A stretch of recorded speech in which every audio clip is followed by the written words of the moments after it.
नमस्कार दोस्तों, आज हम एक ऐसे गहरे विषय पर चर्चा करने जा रहे हैं जो हमारी पूरी जिंदगी को बदल सकता है। ये विषय है पीड़ा, उसका कारण और उसका समाधान। दोस्तों, ये जीवन एक नदी की तरह है जिसमें सुख और दुख की लहरें लगातार उठती गिरती रहती हैं। कभी ये नदी शांत दिखाई देती है तो कभी तूफानी।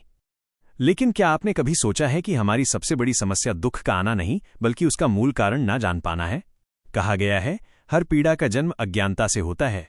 यदि हमें दर्द का असली कारण ही न पता हो तो हम चाहे कितने ही उपाय क्यों न करें, वे केवल सतही मरहम पट्टी की तरह साबित होंगे।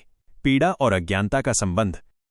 महान दार्शनिक बुद्ध ने कहा था, दुख का कारण अविद्या है। अविद्या यानी अज्ञान। जब हम वास्तविकता को नहीं जानते, जब हम सत्य को देखने की क्षमता खो देते हैं, तभी भ्रम पैदा होता है और वही भ्रम हमें पीड़ा की आग में झोंक देता है। उदाहरण के लिए, यदि किसी व्यक्ति को सिरदर्द हो और वो बिना कारण जाने केवल दर्द निवारक दवा खाता जाए, तो क्या समस्या हमेशा के लिए खत्म होगी? जब तक ये पता न चल जाए कि सिरदर्द क्यों हो रहा है, नींद की कमी, तनाव या कोई और बीमारी, तब तक असली उपचार संभव ही नहीं। ऐसे ही हमारे जीवन का दुख है। यदि हम उसके मूल कारण को न खोजें तो हम बार बार उसी समस्या से पीड़ित होंगे। ज्ञान ही समाधान है। अज्ञान अंधकार है और ज्ञान ही प्रकाश। जब कोई अंधेरे कमरे में जाता है तो वहां ठोकर लगना स्वाभाविक है, लेकिन यदि एक दीपक जल जाए तो ठोकरें बंद हो जाती हैं। कमरे में कोई परिवर्तन नहीं हुआ, फर्श वही रहा, लेकिन अंधकार मिटते ही मार्ग स्पष्ट हो गया। इसी तरह जब जीवन में ज्ञान का दीपक जलता है तो दुख का अंधकार अपने आप हट जाता है। श्रीमद् भगवद गीता में भगवान कृष्ण ने कहा, अविद्या मृत्युम तीर्थवा विद्या अमृतम अश्नुते। अर्थात अज्ञान से मनुष्य बार बार मृत्यु और दुख को प्राप्त होता है, लेकिन ज्ञान से अमरता और आनंद की प्राप्ति होती है। दुख का सामना कैसे करें? 1. कारण को खोजें। हर समस्या का कोई न कोई मूल कारण होता है। हमें चाहिए कि पहले उस कारण तक पहुंचें। 2. स्वयं को पहचानें। सबसे बड़ा अज्ञान यही है कि हम स्वयं को शरीर और परिस्थितियों तक सीमित मान लेते हैं, लेकिन जब आत्मा का बोध होता है तब आधा दुख वैसे ही मिट जाता है। 3. सही दृष्टिकोण अपनाएं। जो भी कष्ट आए उसे केवल बाहरी दृष्टि से न देखें, बल्कि भीतर झांककर समझें कि ये हमें क्या सिखाने आया है।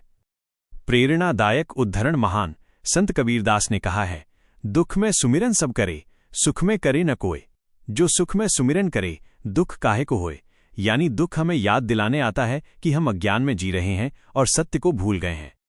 स्वामी विवेकानंद ने कहा था, हर समस्या हमें ये अवसर देती है कि हम भीतर छुपी ताकत को पहचानें। जब हम अज्ञान से निकलकर ज्ञान की ओर बढ़ते हैं, तभी दुख वास्तव में गुरु बन जाता है। अज्ञान से ज्ञान की ओर। सोचिए दोस्तों, यदि कोई व्यक्ति ये मान ले कि सूर्य अस्त हो गया है क्योंकि बादल छा गए हैं, तो ये उसका अज्ञान है। लेकिन जैसे ही बादल हटते हैं, सूर्य पुनः चमकने लगता है। सूर्य कहीं गया ही नहीं था। ऐसे ही आनंद, शांति और सुख हमारे भीतर ही विद्यमान है। दुख केवल अज्ञान रूपी बादल है जो उन्हें ढक देता है। जैसे ही ज्ञान का प्रकाश आता है, अज्ञान का अंधकार मिट जाता है और हमें सच्चा सुख अनुभव होने लगता है। जीवन बदलने वाली समझ।